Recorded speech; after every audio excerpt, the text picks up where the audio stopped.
Lagos state government plans to conduct elections in 20 local government areas and 37 local council development areas following the swearing in of new members of the Lagos State Independent Electoral Commission last year.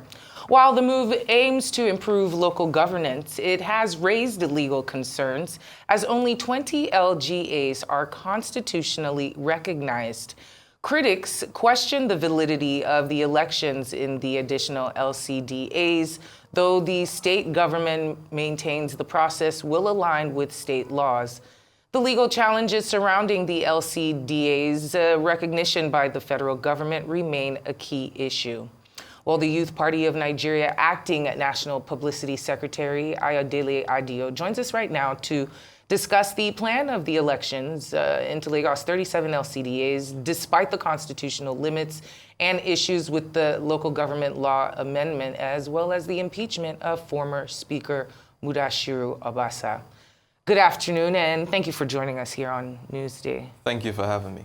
All right, with the 20 local governments and the controversy that's surrounding it, what's your take on this? Well, to be very honest, I think that I'd rather we have a clear posture as to what is about to happen in Lagos, which is clearly an illegality, which is clearly unconstitutional, which should not stand the light of day. And I believe that media, civil society organizations should constantly call it for what it is, because it's a complete aberration.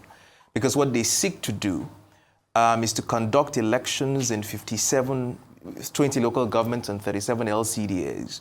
And when the funds come to these 20 local governments, the chairmen of these local governments will then divert funds to other 37 LCDAs. Now, please ask me how that makes any sense anywhere in the world. So it makes no sense that, we have continued to allow and to enable this impunity such that despite the number of memoranda that has been pushed forward, the Youth Party put together a memoranda. I know other civil society organizations that had argued in that same line and had put forward for, critical amendments to the local government bill, to debunk what is just happening. But for some reason, they have gone ahead to pass it into law, and they seek to conduct elections in those 37 LCDAs. So what we are going to do definitely is that we're going to challenge it in court, because it cannot stand. We cannot afford this level of illegality and this level of impunity to just, sit.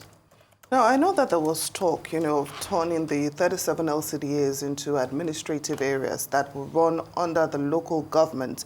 Now, in that situation, can you really call it diversion of funds if the local government will be in charge? So let's take it one step after the other. If they are called administrative areas, or what you have called it, then there's no need to conduct elections into those administrative areas, because the only elections or the only positions recognized by local government elections is the position of the chairperson and the position of councillors. The Constitution has no room for what is called administrative, whatever you like to call them. And in the second vein, you cannot be moving monies that are accrued to a particular local government to then fund administrative areas that are not known to law. And have consistently made the argument that if you are so consumed by the fact that these LCDAs work, and you are persuaded by the argument that they need to stay, I think the simple thing to do is that for the governor to put together a bill, pass it to the Lagos State House of Assembly, and they can simply fund the LCDAs from the Lagos State coffers. It's as easy as ABC. So put your monies where your mouth is. If you think that these administrative areas are good for the people, as you claim, then fund them, and then we'll need to have this debate at the end of the day. But you cannot, I repeat, take funds that are meant for 20 local governments and then begin to decide how much you're going to share to one LCD or to other. It's completely illegal. Well, as the situation stands, you mentioned challenging it in court. What will that take? Of course, we're already putting together, the national legal advisor of the party is already looking at it. And I'm sure by next week or the week after, we'll certainly be approaching, the courts so that, for them to make a ruling on the matter. And I'm sure it's going to be a straightforward decision. But what I'd like to see is that there just seems to be a lot of docility around what is happening in local government in Lagos, because I don't think a lot of people realize that, for instance, if you looked at the monies that were accrued to local governments last year, just between January and July, a local government like Alimosho, for instance, got 13 billion. It means on an average, local governments in Lagos get close to 400 billion from the federal allocation. So, it's a very important tier of government. And for us to pretend like there shouldn't be some level of accountability at that level, it just shows that, we don't take our democracy seriously. And as a party who believes in the rule of law and seeks to entrench democratic principles in our country, I think it's important for us to steer interest in that tier. And if nothing does it for you, just know that 400 billion is going to be coming to 20 local government chairmen and 37 LCDAs that you're not likely to elect.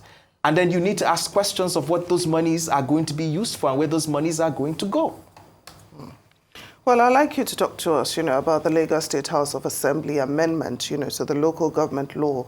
What's your party's stance on this? Are you okay with the proposed amendment? There are so many provisions in that bill that we are vehemently against, and one of which is what we have discussed. All right, there's no need to bore the audience going back with that. But there are several other ones that, we find, completely ludicrous. For instance, that State House of Assembly members can simply suspend an elected local government chairman. Again, with what is happening in Edo State, we need to wake up from this. Is it a hangover of monarchy? I'm going to call it, that governors can simply sit down and decide to sack local government chairmen. It is completely illegal. It's completely unconstitutional, and there has been several Supreme Court decisions on this matter. Right? Whether it's, in 2022 on the Oyo case, on the Katsina case, the Supreme Court has been clear that governors do not have the powers to simply sack elected local government chairmen. But we continue with this complete aberration because you have a lot of governors who have no regard for the rule of law. And the same thing, the difference here now, is that the Lagos State House of Assembly wants to pass this into law, so they seem to have a legal backing for what they intend to do. But again, that's why I have said no State House of Assembly should have the powers, unfettered powers, to be able to suspend an elected local government chairman. So again, the implication of this is very grave. It means that you're going to have, I just told you, in 6-7 months, Alimosho had 13 billion. It means if you have a puppet in Alimosho local government, for instance, where the State House of Assembly can simply pull the strings, he will not be serving the people, he will be serving the interest of other people. So these are the implications, and this is why we need a level of autonomy for elected local government chairmen. And this autonomy can only happen in two ways. One, we ensure that there is no legislative lacuna that is exploited. And two, we ensure that the people are involved in the local governance process. And that's the only way we can preserve that particular institution. Well said. And just switching gears a little bit, speaking of the Lagos State House of Assembly, could you give us your opinions on the clinically executed civilian coup, as it's being described, the impeachment of Mudashiru Obasa in a swift and efficient way? Could you speak on some of the charges or allegations against him and just the way it all played out? But it's extremely funny, the hypocrisy in our state and perhaps in our country. Before this impeachment happened, there was an exclusive that was published by the People's Gazette because they had the hold of the expenditure of the Lagos State House of Assembly that revealed that 44 billion was spent on cars between January 2023 and the third quarter of 2024. 44 billion for cars, in fact, backup cars for legislative members, which means an average of 1.1 billion per elected member in the Lagos State House of Assembly. Not a single voice was heard in condemnation of that act until he eventually got fired. Now, it is why I do not take, the sacking very seriously, because the truth is, for a long time, not just that you have not had quality legislation from the Lagos State House of Assembly, what we have seen over the years is a group of representatives who are insensitive to the plight of the people that they purportedly represent. Because you cannot have a situation where you're spending 44 billion at one of the worst economic periods in the country just to buy cars, especially when 3 years ago, each member got brand new cars that were costing upward of 50 million per member. You know, this impunity cannot just continue. Mind you, there were allegations earlier in the, sometime late last year, that they spent about 200 million for some sort of a Thanksgiving service. You know, nobody spoke to it. I mean, 4 or 5 years ago, members, traveled abroad for a course. They took their wives on state funds for some training, outside the shores of this country. So it's funny that one person is going to take the fall, which is, the former speaker, Mudashiru Obasa. But I think reasonable Nigerians to start asking questions that if indeed all of these allegations that they are now claiming to be true against him, did he spend these monies alone? The 44 billion that were spent on cars, did he buy the cars for himself alone? So these are the questions that we should be asking. But should it be ordinary Nigerians asking these questions? What about the investigative agencies like the EFCC, like the police? Brilliant question. I'm as confused as you are. because that's a brilliant question. Because why isn't, or do I hear that, there are plans for him to be invited, when he comes back into the country? But, it's the hypocrisy I keep talking about, that, year in, year out, there's a lot of opacity, a lot of impunity that happens, not just even at, the State House of Assembly level, but at local government level, even at state level. And there doesn't seem to be any interest whatsoever from not just the EFCC or the ICPC, but we just seem to turn a blind eye as though they are appropriating their inheritance. For goodness sake, this is taxpayers' funds. And you see, Lagos is a peculiar state because for all the wealth that you think Lagos has, for the trillions, governors of Lagos are always proud of their internally generated revenues. 80% comes from taxation. That is the people that create the wealth that you see in Lagos. And then for people to sit down, elected into office, and then misappropriate those funds in buying cars, traveling out of this country, throwing parties, especially at one of the worst economic periods in this country, I think leaves a very sour taste in my tongue. And I think it calls for Lagosians to sit up and pay attention to how their state is being governed. At the moment, oh dear, I'm looking for the most convenient word to use that is TV appropriate, but clearly we're being misgoverned. We're being misgoverned at all levels. That seems pretty euphemistic. So with the situation as it is, and with, you say it's hypocritical because obviously he's not the only one that devoured that money. And it's a system that allows him to continue to behave. Exactly. And obviously not one person is going to stop a system. It might take a collective. And with a new speaker, the female Speaker of the House, yes, this might not be the end of such. So what's the hope? Well, the country needs a political revival. That seems so lofty. Yes, the country needs a political revival, and that revival has to start by young people whose destinies are on the line. Because, we're churning out hundreds of thousands of young people every year who can't get decent jobs. You have qualified, smart, hardworking young people whose only dream and ambition today in this country is to get a visa to Canada. The Nigerian dream no longer exists. You have one of the richest states in the entire region cannot power street lights at night. The entire state is dark. So you look at these things, you see young people on drugs, embracing cultism and all sorts.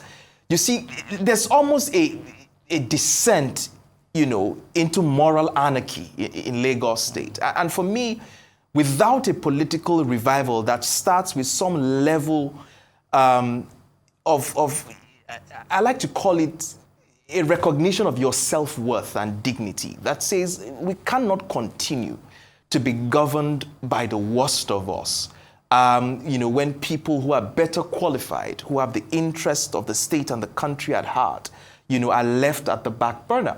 It's why I want people to be very interested in this local government elections. For instance, we didn't even talk about the fact that they had sworn in LISEC officers that are going to. Yes. One of the members, Honorable Adekoye, is a bona fide member of the APC. He served as PA at the local government. He served as local government chairman under the APC.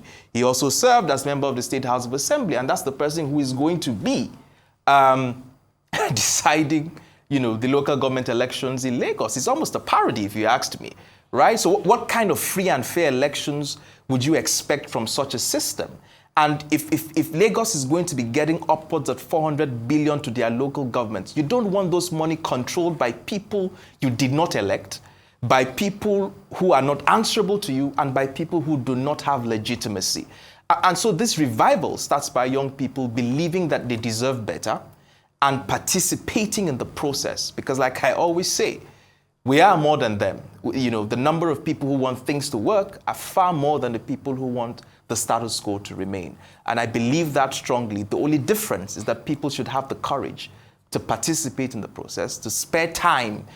Because the truth is, what they have that you don't have is time. That's all. The time to be able to participate, to sit down for meetings, to look through budgets, to ensure that town halls happen in your constituency. And hopefully, if we follow through on these things, we may begin to turn the corner gradually. It won't happen suddenly. It's a marathon, but we have to be committed to the process because our country, is standing on spaghetti legs as we speak today, and something needs to happen fast. So just before we let you go, I'd like to refer you back to something that you spoke about earlier. You talked about some docility of the people in challenging, what's happening with the local government and the LCDAS, saying there should be accountability at the local government level. But then I'm wondering, could this docility be due to the fact that the effects of the local governments, are not really being felt? Could that be a reason? And how do we change that narrative going forward, especially now that they have financial autonomy? Well, it's a bit of the chicken and the egg situation. You have to participate in the process for you to know, for instance, how much accrues to your local government. So I'm sure that if you took a microphone and did a vox pop asking people in Alimosho, for instance, they will never have known, perhaps, most people will not know that their local government got 13 billion in 7 months last year. In fact, if you looked at it to the end of the year, perhaps they will be getting close to 20 billion. If you look at the increment, in fact, accrued to local government. So, first of all, people need to get involved. As simple as knowing, okay, how much came to this local government? What is supposed to go to roads? Because local government chairmen also present budgets. They defend those budgets at the parliament, with the councillors. So you have a councillor who lives down the road to your house, that you can walk to his house and ask him how he's going to defend this particular budget that you have seen. So we must start to ask a lot of questions and begin to put pressure on these councillors who would also put pressure on their local government chairmen, to ask why our street lights are not working, to ask why our garbage is not being collected, to ask why no potholes, are being covered in our neighborhood, to ask why street lights aren't working, to ask why you don't have enough, drugs in the pharmacy at the primary care health center. So these questions need to be asked. For pressure to pile on those politicians for them to do better. Listen, the Nigerian politician is the happiest politician in the world. He has zero pressure to deliver on his goods. And this is the best job to have in the world. You look at the Canadian Prime Minister Justin Trudeau, who's just resigning office. He's grown the Canadian economy since he got into office in 2015. He's increased average wage in Canada. He's improved the GDP per capita and pushed Canada to I think top 12 or top 13 countries in the entire world. But guess what? He's resigning because the people don't even think he's done enough. And then here we are, sitting in garbage, and then we just think it's comfortable to just continue to eat from the bin, and we're not even asking questions. So, the politicians in Nigeria are really on holiday, and the least we can do is to put some pressure on them to deliver on their jobs, and hopefully that we'll start to see better results going forward. Well, hopefully so, and very well said. Thank you so much for joining us this afternoon. Ayodele Adio, the Youth Party of Nigeria, Acting National Publicity Secretary. Thank you for having me. It's been a pleasure.